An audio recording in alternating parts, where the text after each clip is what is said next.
మరొక్కసారి ఇదే ఉత్సాహంతో ఒక్కసారి స్టార్ట్ అయినాం.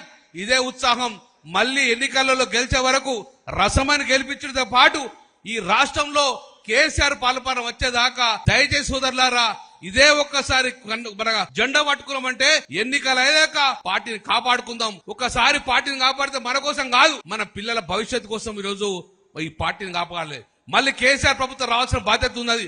కేసీఆర్ ప్రభుత్వం వస్తే మన కోసం కాదు, మన పిల్లల భవిష్యత్తు, మన బంగారు భవిష్యత్తు. లేకుంటే రాబోయే కాలం ఇలాగే కొనసాగితే ఇటు బీజేపీ కానీ కాంగ్రెస్ కానీ రెండు పరిపాలన చేస్తే గిట్ట రాబోయే కాలంలో ఈ తెలంగాణ మరో ఛత్తీస్గఢ్ లాగా మారే అవకాశం ఉన్నది, మరో జార్ఖండ్ లాగా మారవలసింది.